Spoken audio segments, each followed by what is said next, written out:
entendu.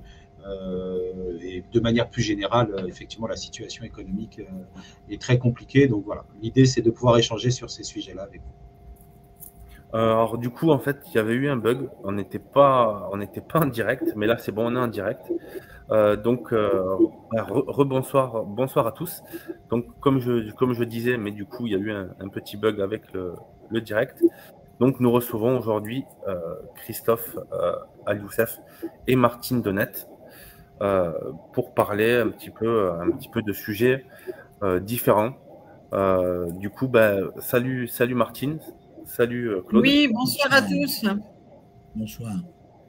Et donc, ouais, comme je disais, il y a eu un petit. Le live, c'était pas lancé, mais là, on est bien en direct, donc c'est pas très grave.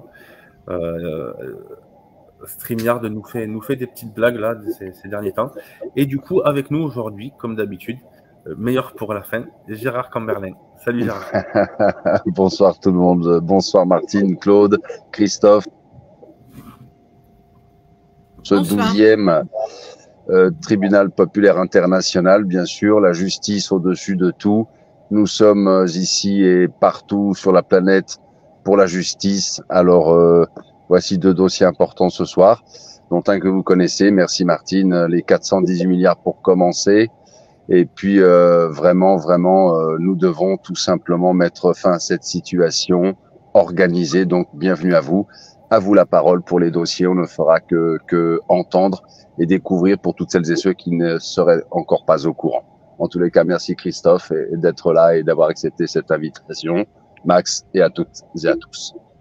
Donc du coup, on va commencer avec Martine. Donc, je vais partager. Pardon. Vas-y, je t'en prie, Gérard. Je te remercie. Du coup, on va parler un petit peu de l'action parce que vous teniez à parler de la lettre que vous allez faire aux parlementaires.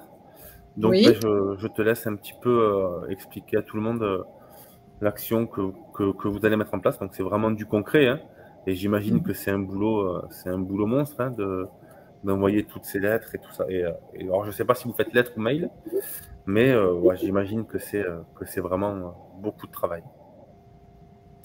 Oui, alors donc je vais expliquer. C'est déjà l'année dernière, on avait distribué notre livre 418 milliards à tous les députés et tous les sénateurs, avec une note explicative sur les dysfonctionnements de l'urbanisme commercial.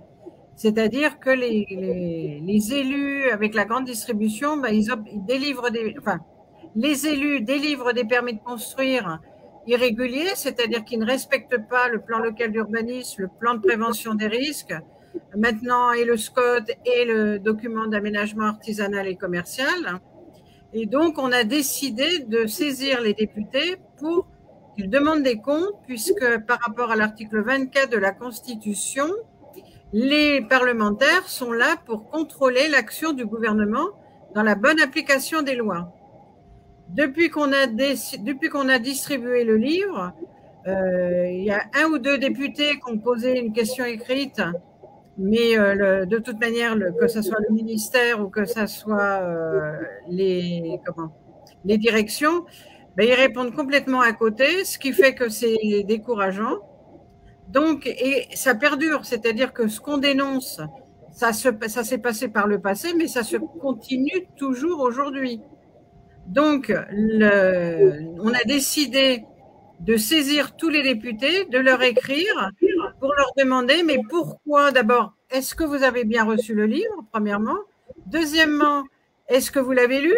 Parce que c'est pas la peine qu'on se casse la nénette à faire des travaux, à faire des documents, à faire des dossiers.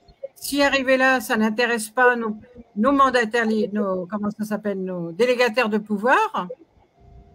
Et à partir de maintenant, on a décidé de leur écrire pour savoir ce qu'ils vont faire, mais c'est une opération très importante et on ne peut pas la mener tout seul parce qu'il faut que ça soit tous les citoyens, enfin les citoyens éveillés et qui suivent ce que l'on fait et les difficultés en général sur les services publics et tutti quanti.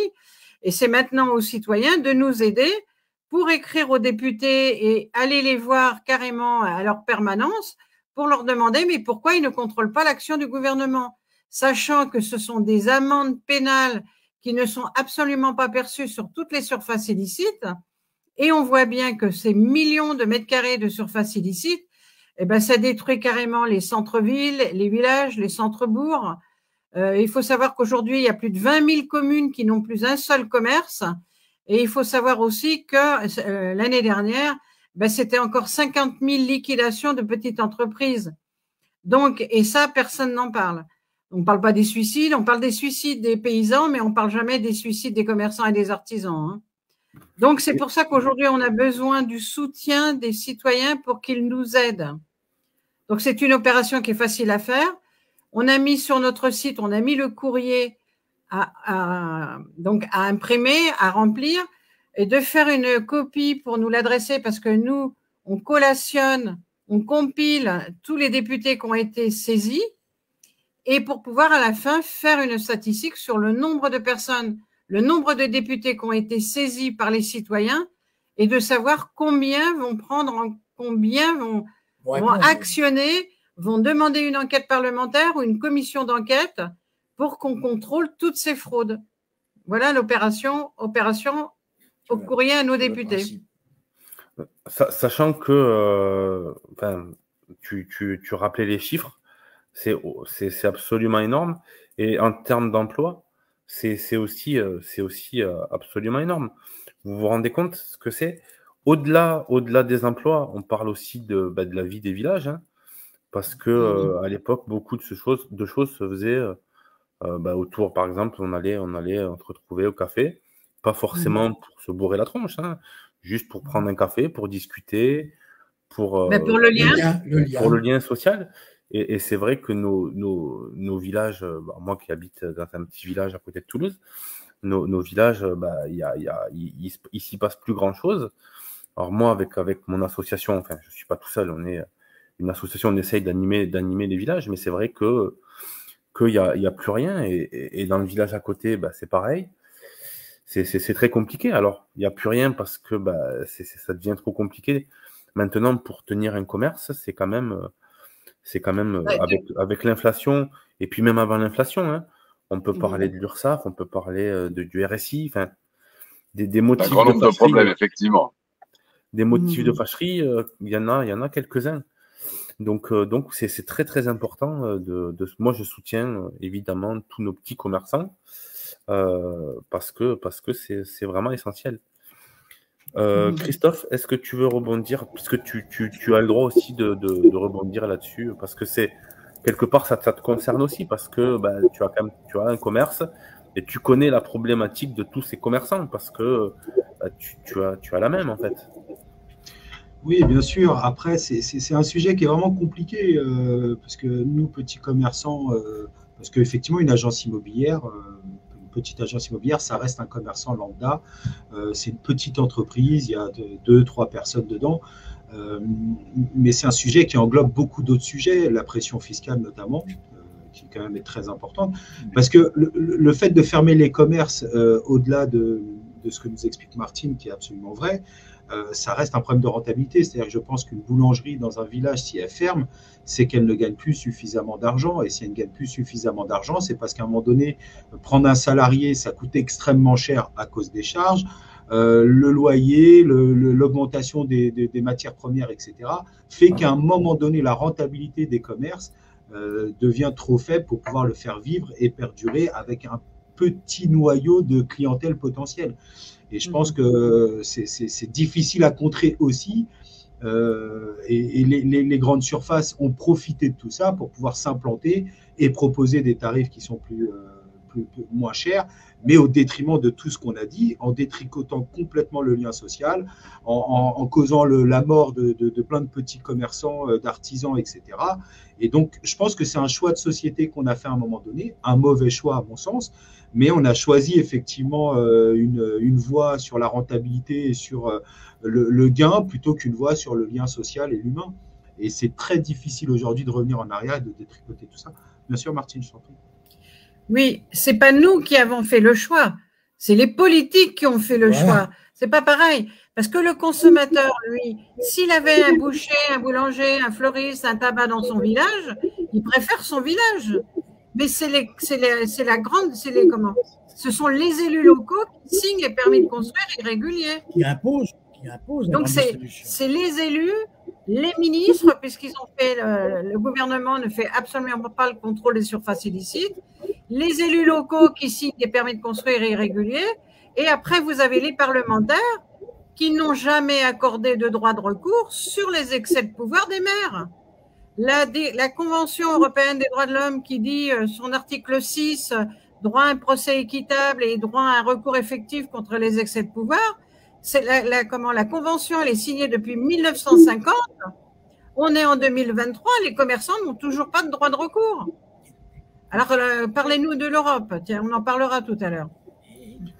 C'est pour ça que je disais tout à l'heure que ça regroupe plein de sujets et que c'est quand même complexe. Par contre, que les choses soient claires, Martine, dans le « on » a pris ce chemin-là, c'était un « on » général qui effectivement visait les décideurs, c'est-à-dire les différents politiques d'ailleurs. Hein. Ça fait plusieurs années, sur plusieurs mandats, il n'y en a pas un qui a fait un choix différent. Et alors qu'il soit de gauche, de droite, c'est pareil. Hein. Mais ça reste quand même compliqué. Alors, je ne veux pas faire l'avocat du diable, mais si tu mets un boucher, un boulanger, un fleuriste, un charcutier dans un village de 3000 habitants, il n'y a pas de business pour qu'ils puissent survivre. Donc, il y a quand même il fallait quand même trouver d'autres solutions. On ne peut pas avoir dans des villages le tissu économique d'une grande ville. Ce n'est pas possible. Il n'y a pas assez d'habitants et de clients pour ça. Donc, oui, il y avait un schéma de développement commercial.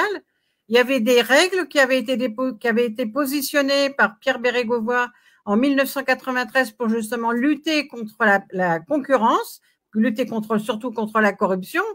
Et c'est Nicolas Sarkozy qui a tout supprimé. Hein. Donc, c'est à partir de Nicolas Sarkozy qu'il y a eu un débridage de la réglementation.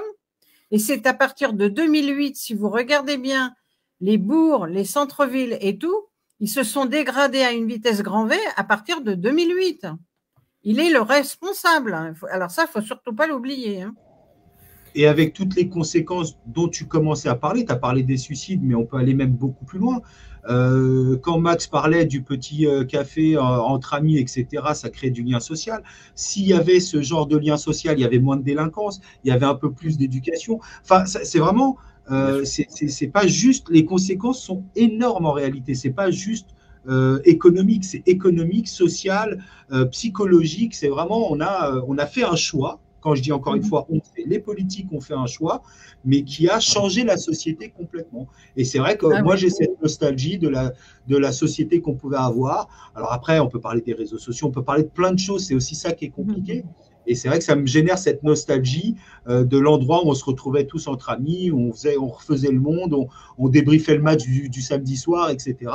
Et aujourd'hui, tout ça, on le fait derrière un écran, après avoir été acheter un paquet de chips dans le supermarché du coin. Donc, c'est vrai que c'est plus la même. Mais complètement. Je suis absolument d'accord avec tout ce qui a été dit jusqu'à maintenant. Je vais rajouter. Il faut savoir quand même que dans les communes de 3000 ou 5000 habitants, où justement il y a encore un commerce fleurissant, parce que les commerçants, ils mettent de cœur à l'ouvrage, hein, et ben dès qu'il y a encore un village qui est florissant, il faut qu'ils amènent une grande surface. Comme si que le territoire n'est pas encore assez maillé. Depuis 1973, ils donnent 4 à 5 millions de mètres carrés d'autorisation par an, mais ce n'est pas encore suffisant. Ils n'arrêteront pas. C'est les élus. Les élus ne s'occupent pas justement de ce que veulent les citoyens. Les citoyens veulent se retrouver, se rencontrer. Ça existe toujours. Mais ils ne nous écoutent pas. Ils ne nous écoutent pas. Entendent pas. Après, le truc, j'ai envie de vous dire, alors là, c'est un sujet, vous allez voir que je pense que vous n'allez pas me donner tort, mais qui finance les campagnes électorales? Est-ce que c'est le patron de Leclerc, de Super U, d'Intermarché, ou est-ce que c'est le boucher du coin? Vous voyez? Normalement, ils ont déjà. Photo, là. Normalement, ils retouchent. Moi, je pense que la corruption, elle se fait plus quand même au niveau de la vente des terrains. Pas de la corruption. Si. On a le droit de financer une campagne. Qui finance la campagne de Macron? Oui, non, mais attendez, Oui. Eh bien oui, non, mais c'est pas anodin, en fait. Je te fais un cadeau, tu me rends l'appareil.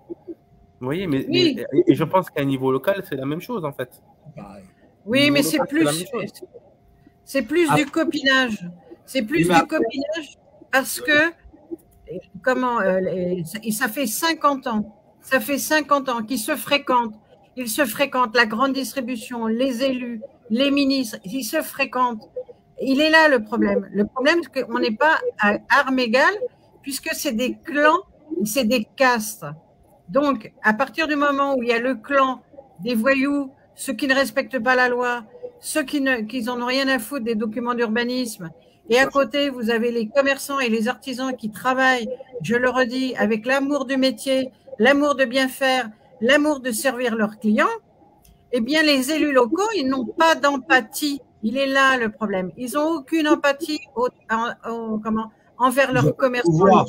Il est là le problème. L'empathie, c'est qu'ils n'ont pas réellement de pouvoir, les élus locaux. Hein, parce que je pense que les maires. Ah ben si, c'est eux qui signent le permis de construire.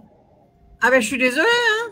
Après, parce que là, on parle de lutte de pouvoir et je valide 100% ce que tu disais, Max.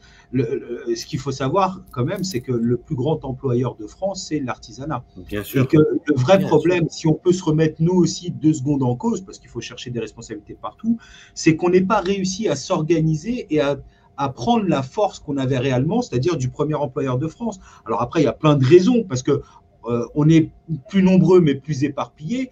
Et puis la réalité, c'est qu'on travaille 40, 50, 60 heures par semaine et qu'on n'a pas forcément le temps, effectivement, de faire toutes ces démarches. Mais c'est dommage parce qu'on parle de lutte de pouvoir. Le plus grand employeur de France, c'est l'artisanat. Mais ils ne veulent pas faire les rapports. Alors, je vais vous expliquer. Quand une grande surface, elle demande une autorisation, elle est obligée d'apporter une étude d'impact, une analyse d'impact sur les effets que va faire un centre commercial. Mais qui vérifie après que l'analyse d'impact, qui vérifie après qu'il va y avoir 60 commerçants derrière qui sont ruinés, qui va vérifier que le mec, il va avoir tout perdu, son fonds de commerce, sa maison, son compte bancaire, il va tout perdre. Personne ne fait les analyses. Une fois que on fait les analyses, on projette, on va vous dire, je vais créer 200 emplois. Personne ne vérifie combien d'emplois ils ont créés. Personne ne vérifie les emplois qu'ils vont détruire chez le commerçant, chez l'artisan, chez le paysan, dans la petite industrie qui n'est pas référencée dans la grande distribution. Et vous inquiétez pas que Bercy ne veut pas les faire. Parce qu'avant, je reviens sur le schéma de développement de M. Bérégovoy, ce qu'il avait mis en place, c'est qu'il devait y avoir un inventaire des grandes surfaces, un inventaire des petits commerces. Mais vous pensez bien pourquoi Sarkozy l'a fait sauter? Parce qu'on ne veut pas contrôler combien de commerçants sont ruinés après chaque implantation. Mais il est là le problème, c'est de la discrimination. Et personne ne veut, il n'y a aucun député, aucun sénateur, aucun ministre qui ne veut faire les comptes, qui ne veut donner des droits de recours contre les excès de pouvoir des maires. Alors là, je peux vous assurer, moi, ça fait 30 ans que je fais des dossiers, 30 ans que je vois que c'est de pire en pire. Et tu sais, Martine, si je peux juste préciser quelque chose qui est important, parce que là, on parle des petits villages, etc. Mais le phénomène dont tu parles, il est beaucoup plus général. Moi, je suis dans une ville à Sèvres, dans le 92, 23 000 habitants. On ne peut pas dire que c'est une petite ville, à 10 minutes de la porte de Saint-Cloud de Paris. Mais ce qu'on remarque, c'est que les commerces de bouche disparaissent. C'est-à-dire qu'aujourd'hui, dans le centre-ville de Sèvres, tu as 15 opticiens, 12 banques, 14 agences immobilières, mais un poissonnier, mais parce qu'il y a un centre commercial à 5 minutes qui s'appelle Vélizy 2, qui regroupe absolument tout ce qui peut exister. Mais parce qu'il y a eu jamais, parce que les commerçants n'ont pas eu de droit de recours sur le permis de construire. C'est ce que je Il est là, c'est législatif. Législatif. C'est les députés, les sénateurs, ils veulent être élus, mais une fois qu'ils sont élus, ils en ont rien à faire de ce qu'on leur dit. On leur demande des droits de recours. Ils ne veulent pas nous les donner. Alors après, on nous fait la leçon de la morale de l'Europe, mais je suis désolée. Ils ne respectent rien de l'Europe. Ils ne respectent pas la Convention européenne des droits de l'homme. Ils ne respectent pas le traité de fonctionnement de l'Union européenne qui doit imposer des amendes quand ils sont en situation irrégulière. Ils ne respectent pas la directive européenne service pour contrôler tous les mensonges, les fraudes qu'il y a dans les dossiers de CDAC. Je suis désolée. Il n'y a personne.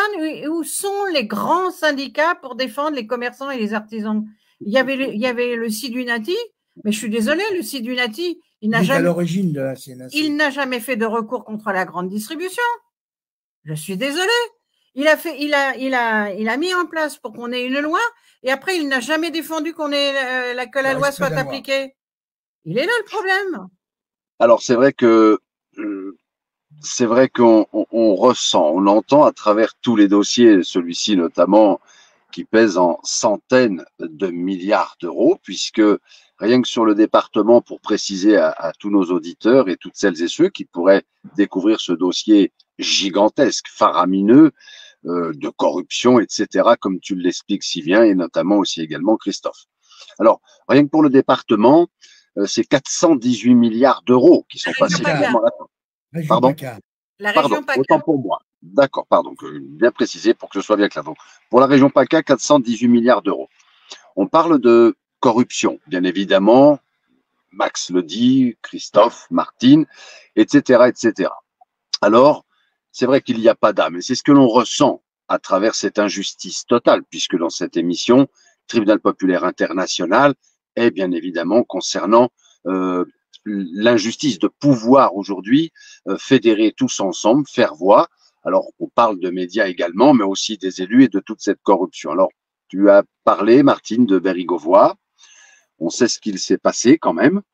On nous l'a fait à l'envers sur les chaînes de télévision de la réalité de ce qui a pu se passer. On n'a pas encore, bien évidemment, toute possibilité de pouvoir le dire et de le crier à haute voix. Mais dans ce problème-là qui existe là depuis 30 ans, et félicitations encore à tout ce que vous avez fait, tu disais que les européennes, alors nous sommes aussi également sur ce boulevard des européennes, les votations, c'est clair, ils en ont rien à foutre, c'est dit, nous le savons tous, bien sûr, sans exception. Il va falloir trouver cette solution, cette possibilité aujourd'hui de pouvoir nous faire entendre à travers, bien évidemment, l'extinction qui perdure depuis 30 ans, puisque effectivement, ce n'est pas l'amélioration des travailleurs, ce n'est pas la garantie d'emploi, mais c'est bien la division par 3. Alors ça, c'est surtout aussi des points qui soient très très importants à évoquer. Comme l'a dit Christophe, on prend un Vélizy, on prend toutes ces grandes surfaces qui finalement reviennent par la source. Pardon, vas-y Claude. Elles existent, toutes ces grandes surfaces. Bien sûr. Un grand nombre sont en infraction, et c'est là-dessus qu'il faut travailler. C'est déjà punir. Hein, c'est maintenant qu'il faut le faire. C'est pour ça qu'on a décidé de demander à nos députés de faire le nécessaire. S'ils le font, là, on va pouvoir agir. Là, les politiciens qui veulent prendre le pouvoir peuvent se servir de ce document. Mais alors, c'est pour ça. Ouais. Alors, c'est pour ça que justement, on va se voir très prochainement. Et à toutes personnes qui sont là en direct, sur la page Facebook et aussi en toute franchise sur le site internet de Martine et Claude, il est très très important de pouvoir faire cette démarche auprès des élus, puisque en ce sens, tout combat, toute force, toute puissance qui sera faite, même si ça nous paraît des fois infaisable, comme quelques-uns le disent effectivement. Eh bien non, puisque tout est en train de s'inverser aujourd'hui autour de cette grande volonté, puisque nous sommes toutes femmes et hommes de justice. Nous voulons la justice, nous voulons l'équilibre, la répartition, notamment des richesses, mais aussi de notre devenir, de nos enfants, de tout. Alors, pour cela, effectivement, c'est juste encore cette petite pointe quand même, puisque Tribunal populaire international est lié à la justice du peuple.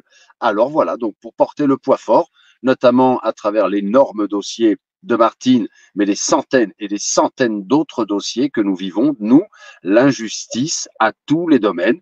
Et le point notre plus gros handicap, vous le savez tous, ce sont les médias, la corruption, les arrangements totaux de toute personne qui ne représente au final pas grand monde. Alors voilà, c'est pour ferrer surtout sur cette volonté d'unité, et quelque chose est en train de se passer, alors on le répète souvent avec les mêmes mots, mais en tous les cas, quelque chose se fait, très très puissamment. Alors nous avons cette possibilité pacifiquement d'arriver à faire quelque chose. On en parlera aussi en débriefing. Beaucoup de choses sont en train de se faire pour récupérer tout ceci et bien évidemment mettre, aussi simple que ce soit, tous les dossiers sur table pour récupérer tout simplement ce que l'on nous a pillé. Et là, je pense que tout le monde est d'accord pour pouvoir mettre tous la main sur le même fanion, justice du peuple, tribunal populaire international, parce que ce n'est pas qu'en France, en Europe et hors de nos frontières également. Pardon si j'ai pris quelques minutes supplémentaires, Martine, sur le dossier. Non, non, mais c'est le terme exact. C'est le pillage de tous les travailleurs indépendants qui ont investi dans leur boutique. Alors, Christophe, il va mieux en parler que nous tout de suite. De tous les communs. Et de tous les communs. Parce que tous les communs nous ont été pillés. Tous les communs nous ont été, excuse-moi, tous les communs nous ont été pillés. Cela, mais encore les autoroutes, comme vous le savez, les médias, les hôpitaux, tous les communs qui ont appartenu à toutes celles et ceux qui sont morts pour que l'on puisse s'exprimer et voter. Ne loupons pas cette occasion. Excuse-moi, Martine. Oui. Non, mais il faut savoir que le commerçant et l'artisan, ben, il n'est pas plus bête qu'un autre. Il sait très bien qu'il fallait investir dans son magasin pour attirer la clientèle. On n'attire pas les mouches avec du délabrement. Donc, ils ont entretenu leur commerce. Quand ils ont entretenu leur commerce, quand ils ont fait vivre l'animation du centre-ville, tout le monde disait, mais c'est bien, les boutiques sont propres, ils nettoient les trottoirs, ça crée de l'animation et tout ça. Mais vous voyez pas le désastre, j'en ai mes mots qui m'en échappent. Le lien social. Mais comment voulez-vous faire du tourisme urbain? Parce qu'il faut savoir que dans le temps, quand même, les gens des villages, ils avaient un plaisir d'aller dans les centres-villes. Je ne parle pas des centres-villes de 40 000 ou 50 000 habitants, mais les communes, il y avait les foires dans les villes un peu plus grandes, il y avait de l'animation, il y avait tout ça. Mais aujourd'hui, comme il n'y a plus rien de nulle part, donc j'en reviens que les commerçants et les artisans, ils investissaient dans leurs locaux, ils entretenaient les locaux des propriétaires, d'accord ? Et quand ils partaient à la retraite, ils avaient l'avantage de revendre leur commerce et ça leur faisait leur capital retraite. Mais aujourd'hui, les élus locaux, ils en ont rien à faire que le commerçant et l'artisan, il part une main devant, une main derrière, que son local vaut 0 francs. Une fois que l'installation, une fois que la grande distribution est arrivée, leurs locaux commerciaux ne vaut plus rien. Et c'est là, après, qu'on a des commerçants, ils sont avec des retraites minables parce qu'ils ne peuvent plus bénéficier des investissements. Parce que le commerçant et l'artisan, il a fait travailler les banques, il a fait travailler les fournisseurs, il a fait travailler tout le monde, il a payé ses impôts locaux, il a payé sa taxe foncière, il a participé à la vie économique locale. Eh bien, quel est le remerciement des élus locaux pour tout ce qu'ont fait les commerçants et les artisans? Ils n'en ont rien à faire. Ils liquident, c'est de la liquidation à grande échelle. Et sans âme, hein. Et sans aucune âme, mais ça, on n'apprend rien à personne, bien sûr. Notre action a pour but de faire comprendre à nos députés qu'ils volent des lois et que ces lois doivent être appliquées. Et on devrait tous demander, nous les Français, on doit tous demander que les lois soient appliquées. Autrement, on n'a pas besoin de nos députés. Ils nous coûtent 1 milliard par an d'euros. Eh bien, s'ils ne répondent pas à nos demandes, eh bien, on s'en passe. Voilà. Eh bien, demain, si tous ceux qui ont écrit peuvent dire à son député, monsieur, vous ne m'avez pas répondu, je ne vais pas vous élire la prochaine fois.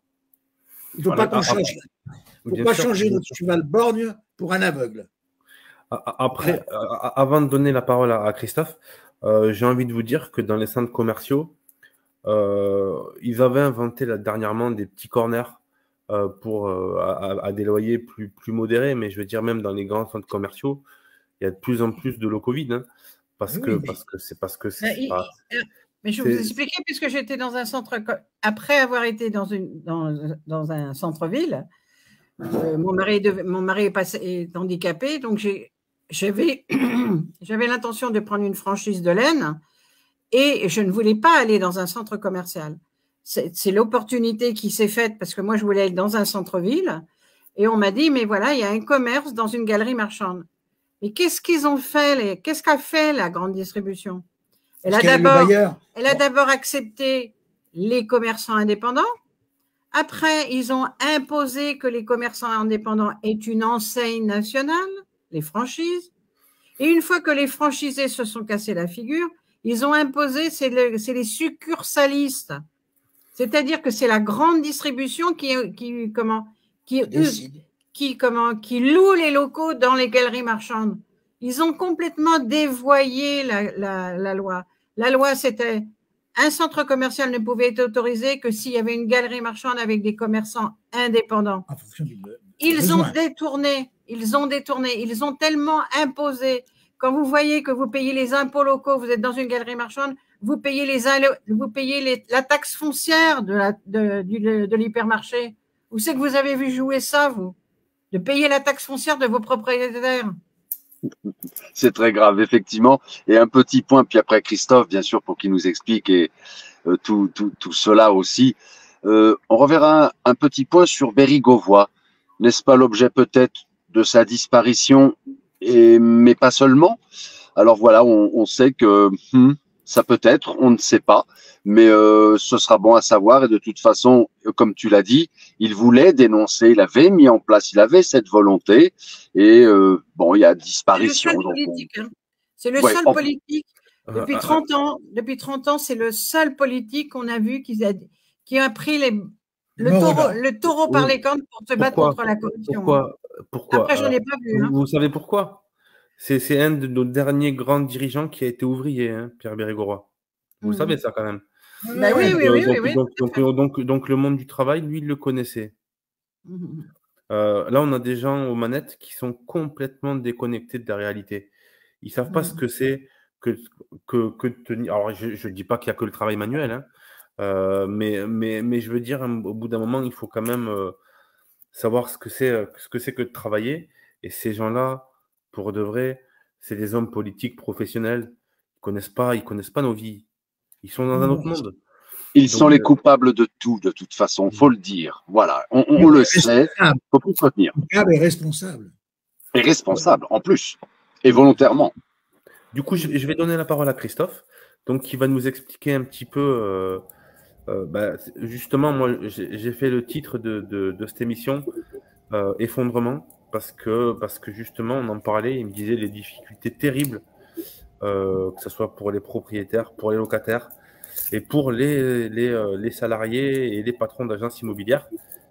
C'est très très compliqué, ça devient très très compliqué. Alors il y a plusieurs facteurs qui expliquent cela, mais justement je vais lui donner la parole, que du coup il les connaît certainement mieux que nous. Donc Christophe, c'est à toi, explique-nous un petit peu l'état du marché de l'immobilier. Merci beaucoup Max. Juste avant de parler d'immobilier, je trouve ça très très intéressant parce que pour faire mon coming out, moi je suis quelqu'un de très libéral. Me jetez pas tout de suite les tomates. Et quand j'entends les arguments que vous avancez, je sais qu'on se rejoint sur une chose parce que on peut partir à droite, on peut partir à gauche. Je pense qu'entre nous, ceux qui sont là ce soir, on a tous la même volonté de vivre dans une société où tout le monde puisse s'épanouir, etc. Et quand je vais vous parler du marché immobilier, vous allez voir que c'est à peu près les mêmes causes qui ont eu les mêmes conséquences, c'est-à-dire de fausses bonnes idées politiques au départ qui, à l'arrivée, se transforment en situation un peu compliquée pour les citoyens. Je peux commencer par l'exemple des passoires thermiques. Vous savez qu'on est à juste titre en train de chercher des solutions pour améliorer le rendement écologique, notamment de notre pays. Alors de manière mondiale, c'est encore plus compliqué, mais déjà en France. Et pour ce faire, les politiques ont mis en place des lois sur les logements ou avec le DPE. Donc le DPE est un diagnostic de performance énergétique qui donne je vais essayer je pars du principe que vous savez à peu près ce que c'est le DPE et ça donne une notation de la qualité énergétique du logement. Et les logements les plus mal notés, donc ça va de A à G, les logements en F et G sont depuis peu interdits d'être mis en location. Alors, sur le papier, on peut se dire que c'est une bonne idée parce que ça oblige les propriétaires à faire des travaux d'amélioration énergétique. dans la réalité des faits et ce qu'on constate au quotidien, c'est juste dramatique pour ces propriétaires parce que pour la plupart du temps, et c'est vachement intéressant Martine parce que là on est en train de défendre des gens, en réalité c'est des patrons qu'on est en train de défendre, des artisans, donc on ne peut pas dire qu'on n'a pas une vision aussi de ces gens-là. Et bien là c'est pareil, on est en train de se dire le propriétaire c'est quelqu'un de riche qui a beaucoup d'argent, donc on s'en fout un petit peu. Mais non, le propriétaire, c'est peut-être toi Martine, c'est peut-être toi Max, c'est peut-être moi, mais c'est des gens lambda qui ont acheté un petit logement, qui le mettent en location pour avoir un complément de retraite. Et aujourd'hui, on est venu leur dire que s'ils n'investissent pas 10, 15, 20 000 euros dans leur logement, ils ne pourront plus le mettre en location. Évidemment, la plupart d'entre eux n'ont pas les moyens de faire les travaux, donc ils se retrouvent dans une situation où ils ne peuvent pas le louer et du coup encaisser les fruits du loyer. Donc, ça génère des situations assez dramatiques pour eux. Et en même temps, les solutions qui sont proposées sont très rares. Il y a des aides pour rénover son logement. Il y a des accompagnements qui sont faits par l'État, mais qui ne sont absolument pas suffisants pour permettre à ces gens de sortir de cette situation. Donc là, c'est un des premiers exemples que je voulais vous donner. Mais un autre exemple qui est assez intéressant, parce que vous allez voir que à première vue, on peut dire oui, mais c'est une loi libérale. Mais je vais juste vous montrer comment, par exemple, la défiscalisation, ce qu'on peut appeler la loi Pinel. En ce moment, la loi de défiscalisation, c'est la loi Pinel. Cette loi s'arrête à la fin de l'année et pour l'instant, il n'y a pas de loi qui a été discutée pour prendre le relais de cette loi Pinel. La loi Pinel, c'est quoi? C'est en échange de l'achat d'un logement neuf, l'État défiscalise 25% de la valeur de ce logement. Je schématise un petit peu. S'il y a des agents immobiliers qui nous écoutent, c'est un peu plus complexe, mais en gros, c'est un petit peu ça. On défiscalise 25% de la valeur de ce logement. En échange, on s'engage à mettre en location le bien à un loyer modéré.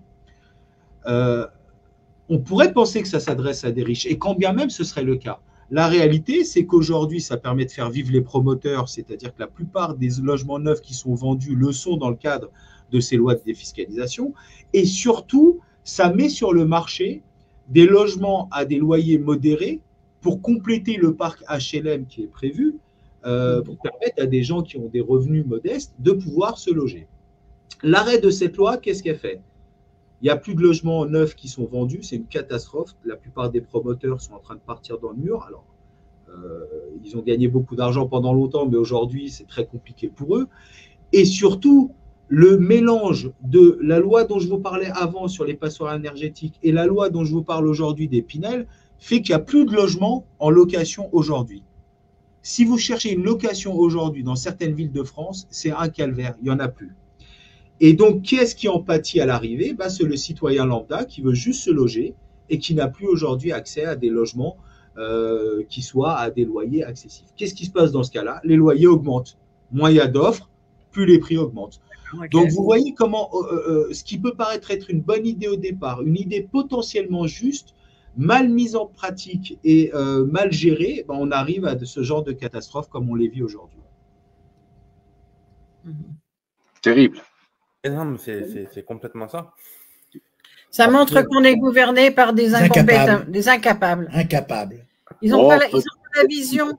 Ils n'ont pas de vision. Ils font que des lois, des projets, mais ils n'ont pas de vision sur les conséquences derrière. Hormis leur nombril, bien évidemment, et toute cette caste, comme tu l'as si bien dit. En tous les cas, c'est vrai que Christophe, c'est bien ce que tu dis parce que c'est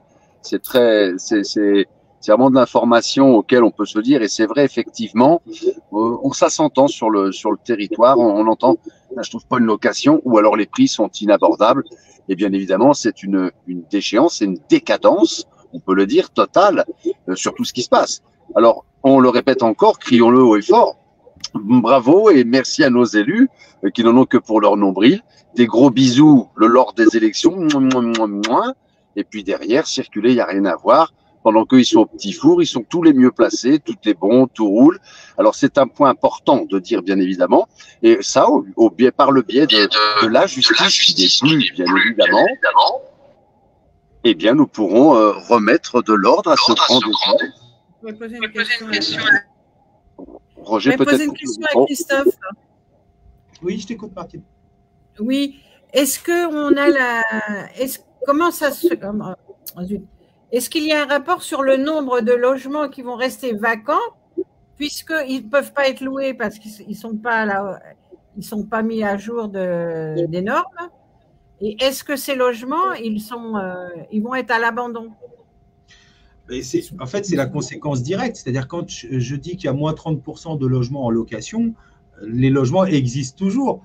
Sauf que on n'a pas le droit de les louer, ou alors il faut investir. Ils vont être en friche. Et donc, ils sont laissés, effectivement. Mais en même temps, là, c'est un peu mon côté libéral qui va reprendre le dessus. Mettez-vous une demi-seconde à la place d'un propriétaire.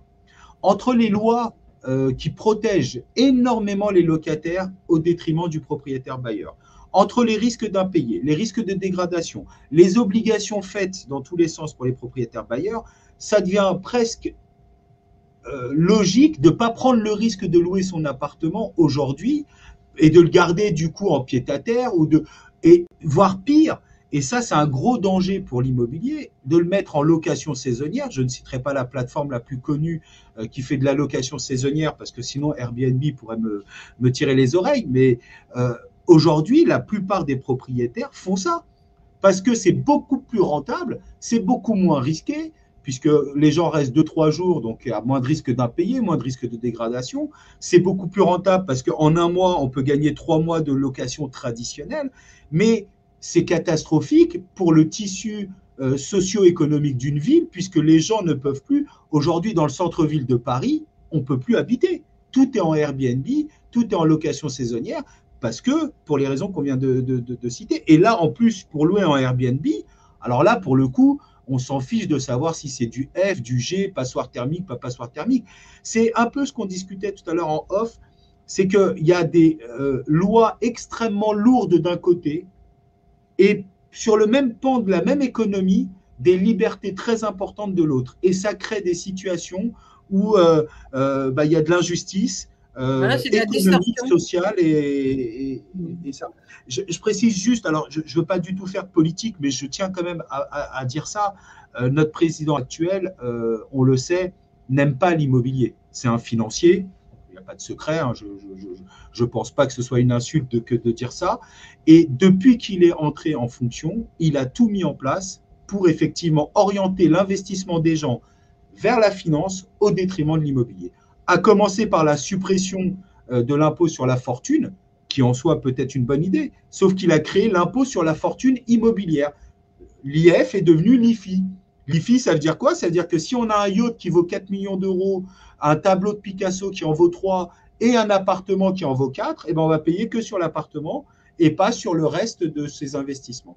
Et tout ça est fait effectivement pour orienter les investissements des gens vers la bourse, vers la finance, etc., au détriment de ce qu'aiment profondément les gens, la pierre et l'immobilier. Alors après, moi, je ne suis pas spécialement connu pour être un libéral, bien au contraire. Sauf que moi, le mec qui monte, alors toi tu es là, mais voilà, ça aurait pu être un autre, qui monte sa société, qui investit, parce que c'est quand même pas simple de monter son entreprise, et qui réussit, moi, ça ne me pose pas de problème. Moi, je n'ai pas de souci avec ça. Moi, j'ai plus de soucis avec le grand capital, en fait, clairement.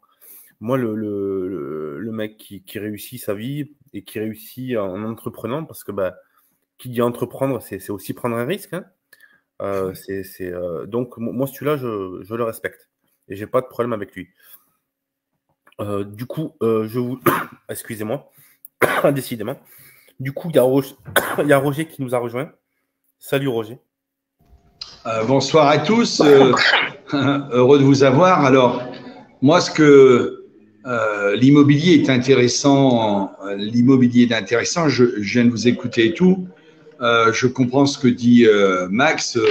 Moi, ce qui me dérange, si vous voulez, c'est qu'il y a beaucoup de gens qui ont fait de la spéculation sur l'immobilier et qui, aujourd'hui, se trouvent un petit peu de travers. Je m'explique.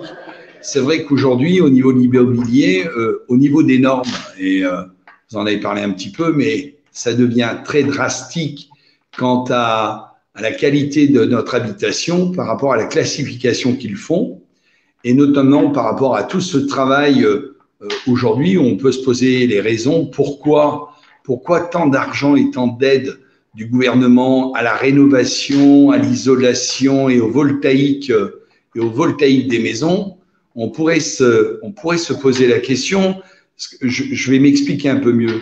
C'est-à-dire que demander aujourd'hui aux gens de faire un investissement soutenu par l'État pour que dans les 10 ans, les économies de chauffage que l'on ferait paieraient notre installation, moi, sincèrement, je suis très perplexe parce que à ce rythme-là, dans 5 ans, dans 10 ans, même dans 3 ans, les gens qui ont un bien, est-ce qu'ils seront en capacité de conserver et de garder ce bien? C'est pas sûr. Dans la mesure où ils ne sont pas en capacité de garder ce bien et qu'il y a un emprunt d'État, qu'est-ce qui se passe? Et pour faire très simple, si demain nous gagnons les élections, nous avons la possibilité de prévoir le fonctionnement énergétique différemment en France. Peut-être que, je veux dire, le surplus d'aménagement aux maisons pour être classé A, E et pas F ne servirait à pas grand-chose. Je m'explique. Aujourd'hui, tous les bons Français, depuis 2 ans, quand on a des problèmes avec EDF ou le gaz parce qu'il y a trop de consommation, je pense que le bon sens, c'est de mettre une petite laine et de réduire la consommation électrique ou la consommation de gaz. Et moi, aujourd'hui, j'avais simplement envie de participer parce que je remercie tout le travail qui est fait et ce que vous faites, hein, ça fait partie du combat et tout. Mais je me posais la question aussi bête que ça. Et si tout le monde, en tout cas une grande majorité de gens, au lieu de mettre un pull, mettrait 2 pulls, et au lieu de consommer ce qu'ils pensent et ce que l'on consomme d'habitude, on consommerait 3 fois ou 4 fois moins d'énergie. La question est la suivante. Qu'est-ce qu'ils feraient de toute l'énergie qu'ils produisent puisqu'elle ne serait pas consommée, puisqu'on ne l'utiliserait pas? Qu'est-ce qui se passerait économiquement? Et ça, pour moi, c'est une vraie question. Et je me pose cette question-là parce que si on regarde l'histoire, je ne vais pas faire l'apologie de l'histoire, mais en 1950, dans les années 1950, il y a eu quelqu'un qui s'appelait l'abbé Pierre, qui a fait bouger les lignes et tout. Et moi, je me dis, et si nous, aujourd'hui, on aurait la capacité, sans faire de bruit, sans faire de scandale, mais de dire, ben, écoutez, on ne descend pas de 2 ou de 3 degrés chez nous, on descend de beaucoup plus. On ne consomme pas pour faire des économies, comme vous dites.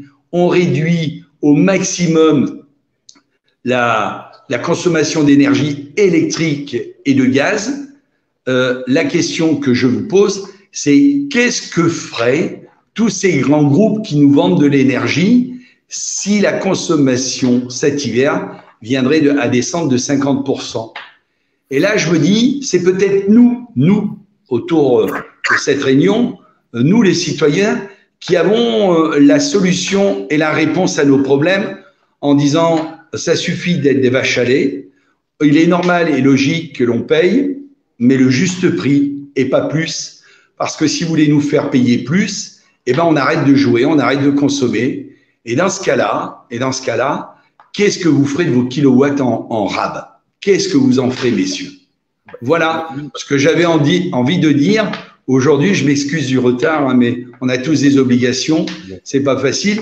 Mais voilà, par rapport au travail de l'immobilier que j'ai suivi et que je soutiens, attention, hein, parce que c'est une vraie question. C'est une vraie question.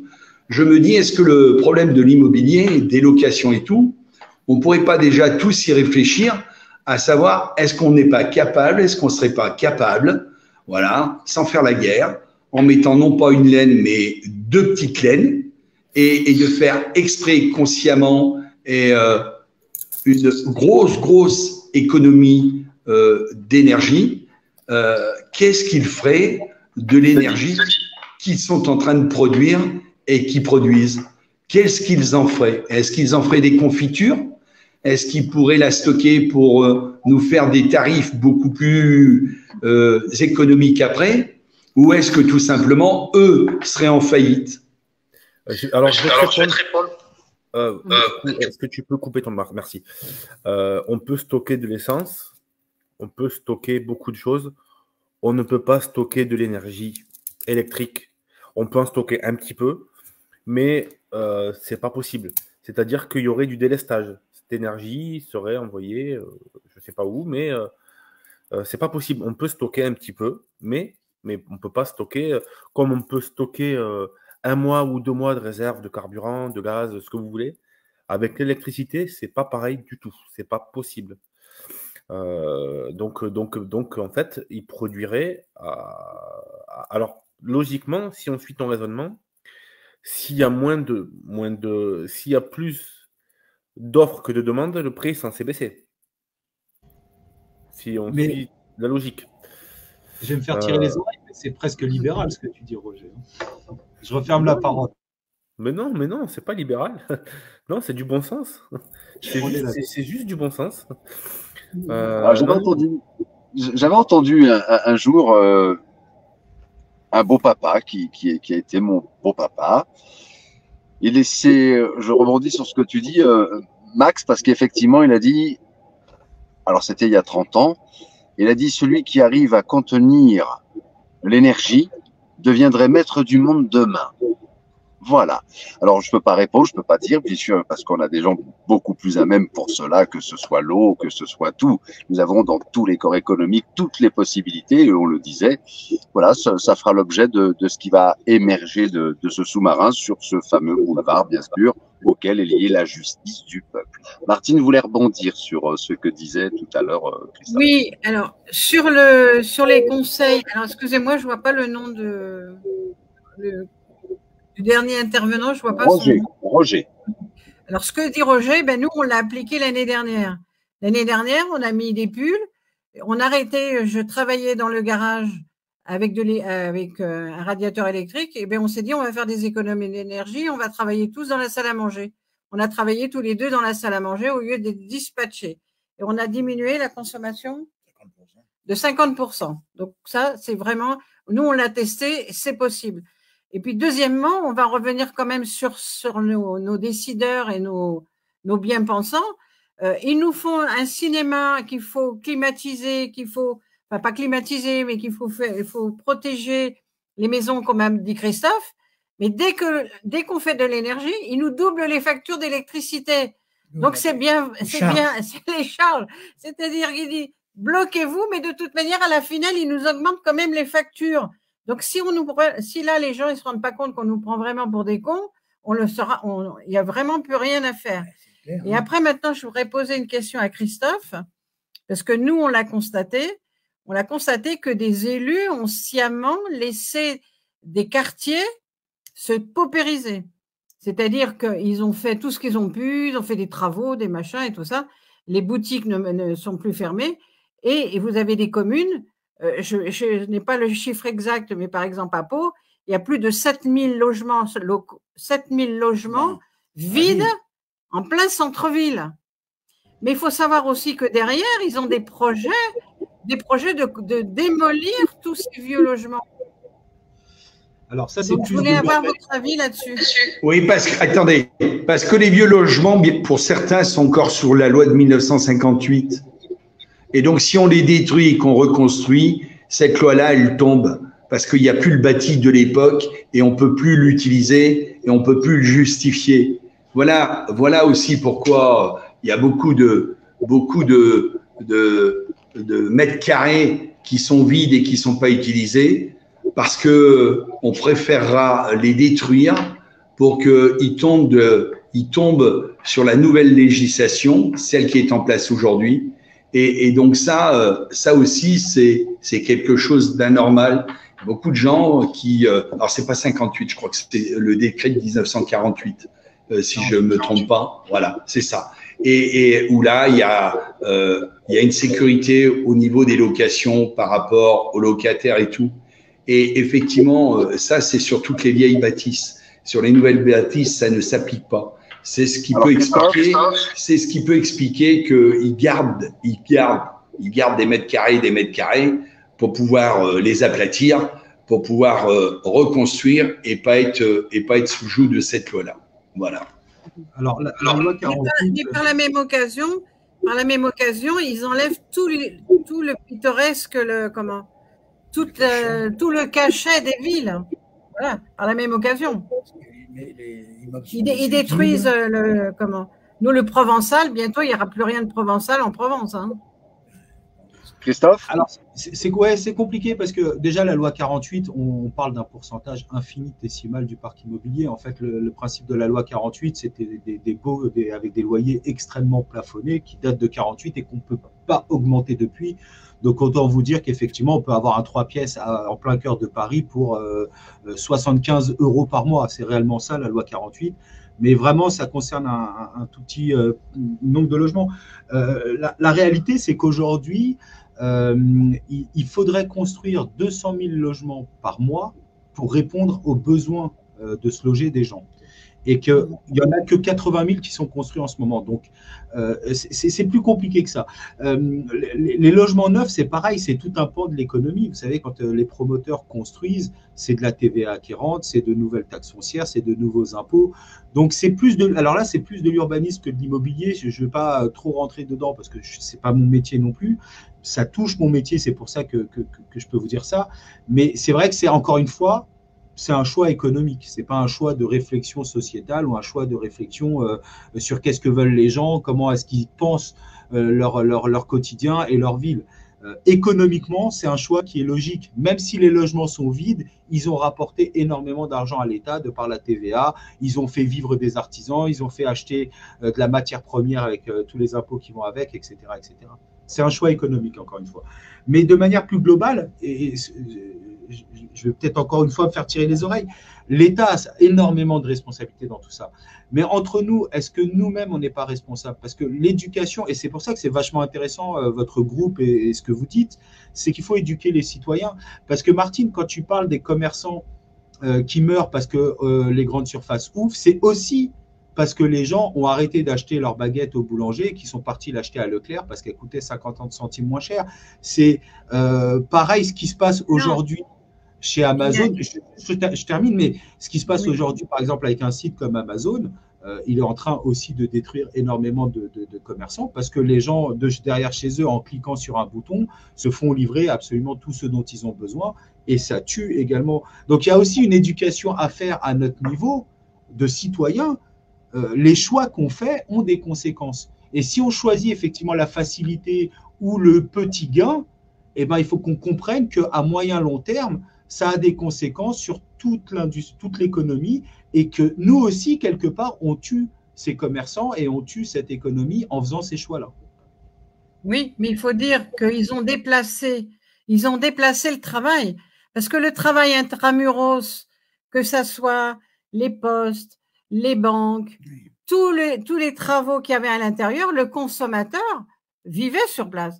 Aujourd'hui, ce qu'ils ont mis, tous ces travaux, ils les ont mis, les entreprises, ils les ont mis en périphérie. Donc, automatiquement, les gens, ils ne rentrent plus en centre-ville, ils consomment en périphérie avec le centre commercial. Tout ça, c'est de l'aménagement commercial, c'est de l'aménagement du territoire. Je vais vous donner un exemple.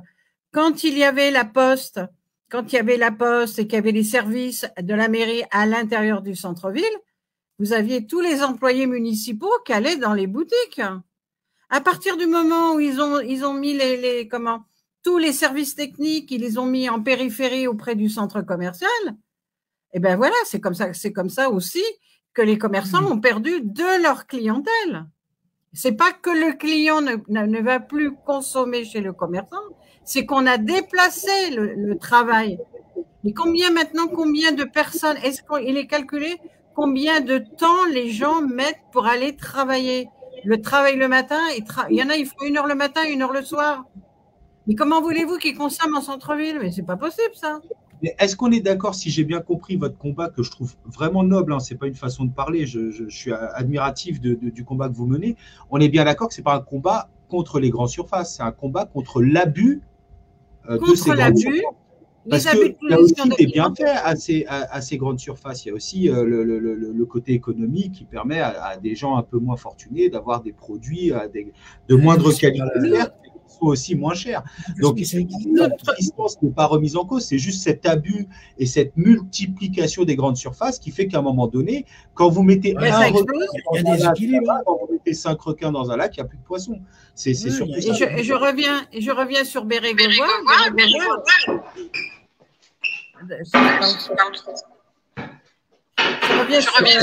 Quand vous ne parlez pas, est-ce que vous pouvez couper votre micro, s'il vous plaît ? Parce que ça fait de l'écho. Merci. Oui. Je reviens sur Bérégovoy. Il avait fait Bérégovoy et après Raffarin. Ils avaient fait le critère de densité commerciale. C'est-à-dire qu'on disait, voilà, pour 10 000 habitants, il faut 300 mètres carrés de grande surface. 300 mètres carrés de grande surface et 300 mètres carrés de surface des commerçants indépendants. Mais tout ça, ça a été supprimé en 2008. Pour y installer la grande et donc, c'est un choix. Il y avait une maîtrise. Il y avait la maîtrise des équilibres. Mais je vous dis qu'aujourd'hui, c'est même pire qu'après Nicolas Sarkozy. C'est même pire. Ils veulent leur supermarché. Les maires, je parle des maires. C'est bien simple, ils ne disent plus, il va y avoir un supermarché, ils disent mon projet, voilà. Mon projet. Comme si que c'était leur projet, l'Intermarché ou le Super U ou le Grand Frais. Mon projet. Donc, à partir de ce moment-là, les équilibres, ils n'en ont rien à faire. Voilà, il est là le problème. Le problème, quand vous aviez les bouchers, les boulangers, les fleuristes, les traiteurs, je suis désolée, c'était le travail local. Hein. Alors, on vous fait parler des circuits courts, mais ça, c'était du circuit court. On n'allait pas chercher la grande distribution quand elle va chercher sa viande en Argentine ou autre. Vous n'allez pas me dire que toute l'économie, il y a un problème. Quand les paquebots font le tour du monde pour aller livrer, pour aller dans les supermarchés, il faut arrêter. Après, il y a un truc où moi, Christophe, c'est pas que je suis pas d'accord avec toi, mais quand tu dis dans les supermarchés que c'est moins cher, en fait, pas forcément moi qui suis adepte de mon petit marché à côté de chez moi, tous les lundis. Et ben pour de vrai, quand tu vas au marché et quand tu vas voir les petits producteurs du coin, alors nous, par chez moi, c'est plutôt la pomme. Le kilo de pommes, je l'ai jamais vu au-dessus de 1 euro, par exemple. Pareil, les melons, il y a plein de trucs comme ça. Et en fait, la qualité est 10 fois supérieure et le prix est sensiblement le même, voire même peut-être moins cher. C'est un autre débat, un autre sujet, mais je pense qu'on peut consommer différemment et que pour certaines choses, je suis d'accord que le supermarché, c'est sûr que c'est moins cher, c'est pratique, tout est au même endroit.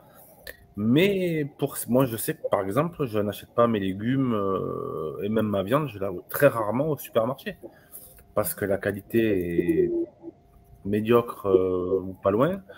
Et le prix est sensiblement le même, voire peut-être même moins cher chez mon petit producteur du coin, quoi.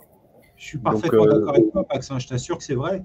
Sauf que, par exemple, moi qui suis en région parisienne, oui, je suis d'accord avec toi. Les producteurs locaux, tu n'en as pas beaucoup, tu vois. Donc, mais par contre, quand je pars en vacances, par exemple, je pars toujours en vacances en Occitanie, à Port-Iragne, pendant toutes nos vacances, on consomme local et effectivement, je suis d'accord avec toi, le melon est moins cher, la tomate est moins chère, tout est moins cher parce que le producteur l'a cueilli à 500 mètres et l'a amené dans un étal et te le vend. Effectivement, il n'y a pas d'intermédiaire, tout ça. Mais au quotidien, dans certaines régions, c'est difficile de trouver ce genre de producteur et tu es obligé de passer par des commerçants qui achètent à Rungis, donc c'est cher, ou par le supermarché. Il me semble que j'avais vu qu'en région parisienne, un des derniers produits que tu pouvais trouver produits localement, c'était les champignons de Paris, apparemment. Absolument. Il y avait encore des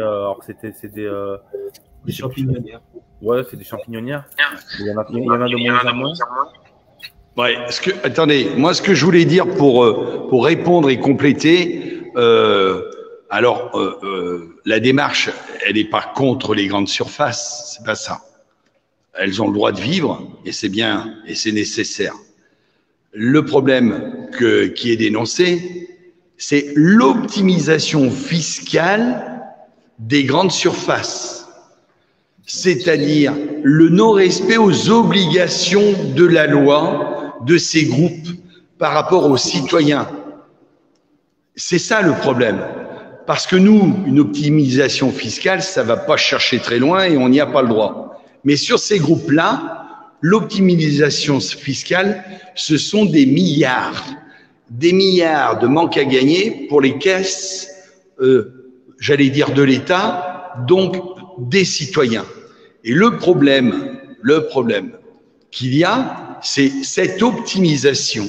Parce qu'on parle tous d'optimisation fiscale, mais là, ce sont des milliards qui sont optimisés, qui partent, on ne sait pas trop où, d'accord, qui ont été collectés par ces entreprises-là et qui ne les reversent pas à qui ils auraient dû et à qui ils devraient les verser.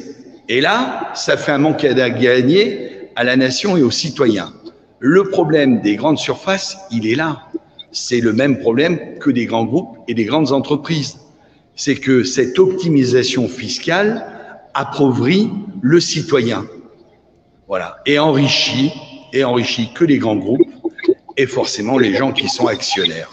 Voilà le problème. Il est là. C'est ce qu'on disait, je ne sais pas si c'était arrivé ou pas, Roger, mais effectivement, la plus grande injustice entre les artisans comme nous et les grandes surfaces ou les grands groupes, elle est fiscale. Moi, si je dois déclarer ma TVA le 20, que je le fais le 21, j'ai 10% de pénalité, je paye tout de suite. J'embauche quelqu'un, c'est des charges dans tous les sens. Je gagne un peu d'argent, c'est l'IS, les bénéfices qui sont taxés, etc. Alors que ces grands groupes qui gagnent bien plus ont plusieurs solutions d'optimisation de charges fiscales, de bénéfices, etc.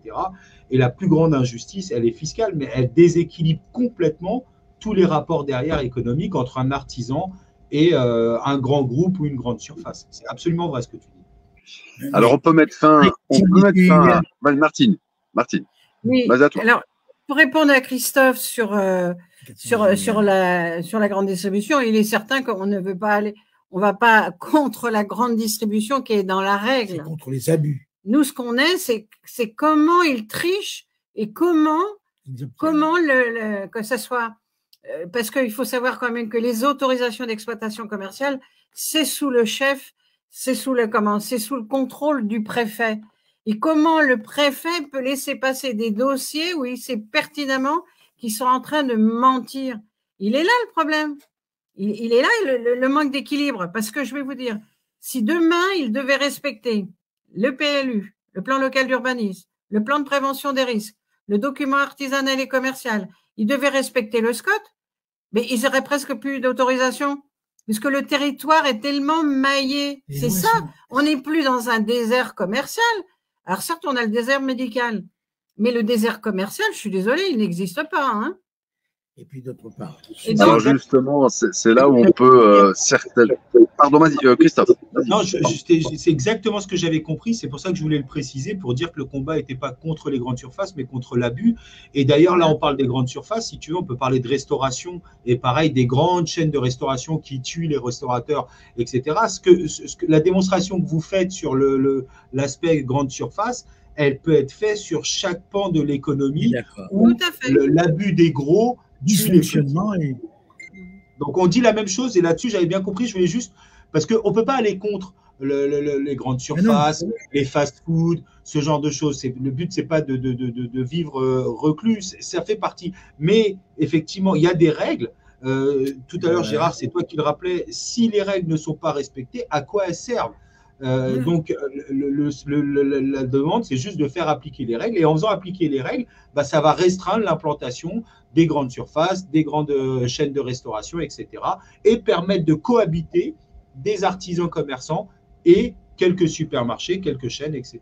C'est cet abus qui tue le petit commerce. Voilà. Alors, nous sommes d'accord pour le volet justice, tout simplement, aussi.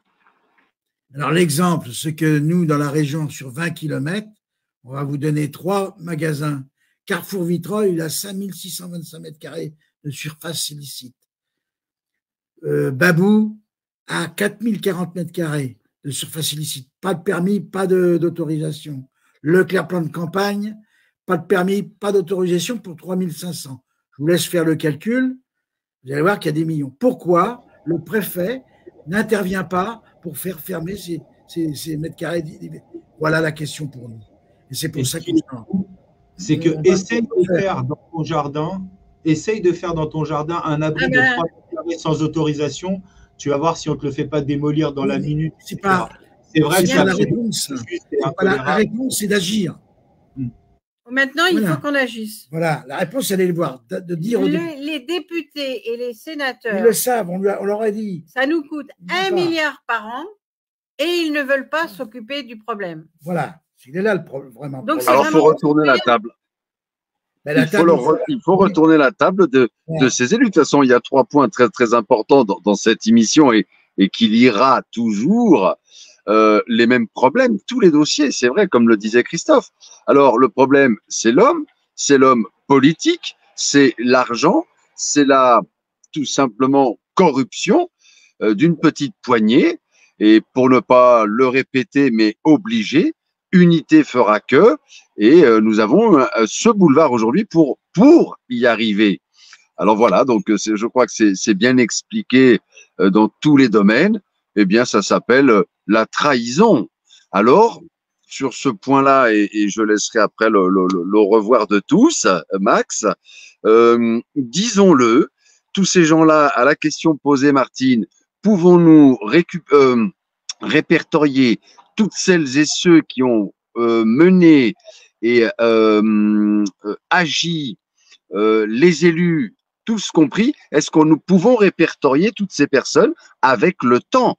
Et pourquoi je pose cette question, si tu, par chance, nous dis oui, eh bien, c'est de récupérer tous ceux qui nous ont pillés, et à travers cette justice, tribunal populaire international, dans leur villa monstrueuse, à robinet d'or, et tout le monde rigole, tout le monde nous regarde d'en haut, eh bien, de les déposséder de tout ce qu'ils auront détourné de la plus vilaine de manière et sans âme. Alors, n'en ayons plus pour ces gens-là. Allons chercher, quand ce sera le moment sur ce boulevard, tout ce qu'ils nous ont pillé, répartition des richesses, récupération de tous leurs biens et de tout leur argent, tout simplement en leur donnant le minimum. Et puis, dans d'autres dossiers encore pires que ça, notamment l'affaire Covid-19 et tout ce qui s'ensuit, tous ces crimes contre l'humanité, etc. Donc voilà, on est là-dessus aujourd'hui. Merci à toutes et à tous. Et puis, notre chef d'orchestre, Max, à toi de donner la parole ou le dernier mot de la fin, si toutefois. Et puis, merci à tous. Je suis désolé, je n'ai pas pris mes baguettes.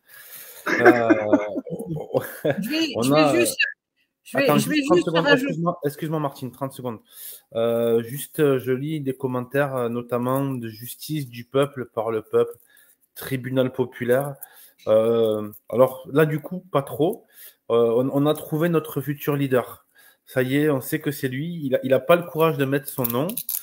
Mais par contre, on a tout faux, les gars, apparemment.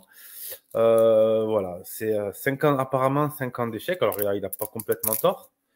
Mais ce monsieur permet de donner des leçons. Et moi, les donneurs de leçons, j'ai un petit peu de mal avec eux.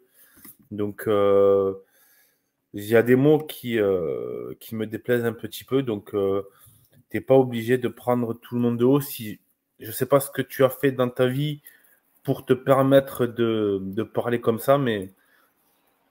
Mets-moi-le en contact. Mets-moi-le en contact avec moi, si tu veux bien, Max. Il accepte. Par le peuple. Alors, j'ai pas son nom, parce que monsieur, il n'a peut-être pas le courage de parler en son nom. Donc, porte, tu sais quoi, et viens parler, et viens t'exprimer, parce que c'est trop facile.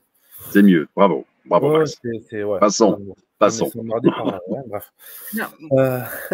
Pardon, Martine, je t'avais coupé. Oui. Donc, moi, je vais rajouter quand même. Il faut savoir quand même que le tribunal de commerce, quand un commerçant est mis en liquidation à cause d'une ouverture illégale, les juges ne veulent pas l'entendre. Ils ne veulent pas l'entendre puisque les répercussions, elles se font que quelques mois ou des mois après l'ouverture du supermarché, puisque le commerçant va d'abord perdre 30%, après 50%, et après il est en liquidation. Et les juges des tribunaux de commerce ne veulent pas du tout s'occuper de ça. Ça, c'est la première chose. La deuxième chose, c'est un commerçant qui part en liquidation judiciaire, on lui prend son magasin, bien propre. On lui prend sa maison, on lui prend tout. Mais une grande surface qui est en liquidation, une grande surface qui est en abus de position dominante et dans la plus totale illégalité, il faut que nous, on soit suffisamment forts pour dire au tribunal de commerce, eh ben, d'abord, on lui saisit son hypermarché et on lui saisit ses biens immobiliers jusqu'à temps qu'on ait la somme des amendes pénales qui soient remboursées. Parce que tout le monde dit, mais c'est pas possible, vous récupérerez jamais les 418 milliards. Mais il faudrait peut-être que le citoyen s'en donne la volonté et s'en donne les moyens. Parce que si on fait une plainte, parce que quand nous, on porte plainte auprès du procureur, le procureur nous dit, mais il n'y a que vous que ça intéresse. Eh ben alors c'est justement, moi j'aimerais bien que derrière, on ait 500 citoyens qui nous disent, ça y est, on y va, on va aller récupérer les amendes. Et au tribunal, à ce moment-là, on arrivera à passer. C'est en route, Martine, bien sûr, et justement qu'on se voit très très vite pour cette opération Vérité, l'opération nationale de l'opération Vérité, tout simplement, avec tous ces dossiers. Et bien voilà, quoi, on est là-dessus. Je crois que le constat, il est clair. Il y a pas plus à en rajouter. Nous savons tous que nous pouvons y arriver. Et tu viens de le dire si bien. Oui, c'est les citoyens, comme entendu de la voix de Roger et de toutes et tous, de toute façon. Alors voilà, en route tous ensemble, et on va y arriver.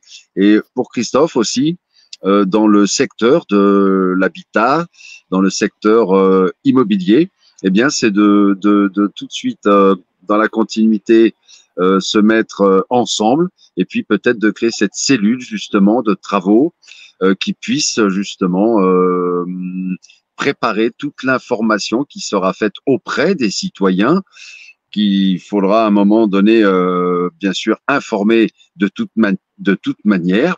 Alors bien sûr, le blocage chez les chaînes de télévision mainstream, complices de tout, hein, bien évidemment, amis avec les grandes surfaces et tout ce qui s'ensuit. Alors voilà, donc on peut le faire, et merci Christophe en tous les cas. Et si toutefois on peut le constituer, c'est constituer cette cellule, eh bien appel à toutes celles et ceux qui veulent faire partie sur ce secteur-là avec Christophe. Et puis on rentre vite en contact, puisque toute cellule dans tous les corps économiques et tout secteur, eh bien est en train de se constituer justement sur ce boulevard pour mettre fin définitivement. Souhaitons-le, ça nous concerne chacun d'entre nous, on le fait, tant mieux, on gagnera, tant mieux, on vivra, tant mieux, la joie avec grand plaisir pour l'avenir de l'humanité, ou sinon, ce n'est pas mal le dire, eh bien, celles et ceux qui se plaignent, taisez-vous. Voilà. Du coup, alors apparemment, tu le connais, il s'appelle Lionel. Nobili, enfin, je remonte. D'accord, ok, d'accord avec Lionel, d'accord. Eh bien, tu dis à Lionel que je me reprends contact avec lui. On a eu un petit dératé. Des choses ont été dites sur mes épaules, sans faire abstraction de cela. Alors, je rouvre bien évidemment le dialogue, et ensemble, Lionel, s'il nous entend. Voilà. Tu veux lui casser la gueule, super. Ça, hein? Ah non, non. Je suis doux comme un agneau, j'ai un cœur comme vous. Non, Lionel, on rentre en contact avec grand plaisir. Allez, on y va tous, c'est très important. Sachons le faire. On peut rigoler un peu quand même. Donc, en tout cas, c'était vraiment... alors, du coup, pour moi, c'était plus simple ce live parce que c'est des domaines que je maîtrise un peu plus. Le médical, c'est plus compliqué pour moi, et du coup, là, l'immobilier, c'est aussi un sujet qui m'intéresse beaucoup. Donc ouais, vraiment, c'était vraiment très très agréable avec Martine comme d'habitude. Et pareil Christophe, hein, si tu veux revenir sur des lives, c'est avec grand plaisir, hein, parce que vraiment, qu'on soit d'accord, qu'on soit pas d'accord. Du coup, moi, je suis plutôt d'accord avec tout ce que tu as dit en plus.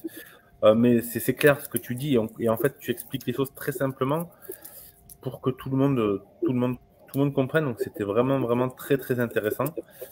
Et donc voilà, c'était vraiment cool. Ça fait longtemps qu'on voulait le faire, ce live. Donc merci à Cindy aussi, qui nous a mis en contact, décidément. Et du coup, Gérard, je te laisse la main, je t'aime de tout. Allez, d'accord. Eh bien, écoutez, je vais prendre une petite baguette de Max. Martine, bien sûr, honneur à toi dans ce mot de la fin. Et Claude, bien sûr, puis Christophe, Roger et Max, bien sûr. Voilà. Donc, merci tout le monde. Merci à tous. Merci beaucoup. Et donc, au plaisir de discuter avec Christophe, parce que ce que dit Christophe est super intéressant.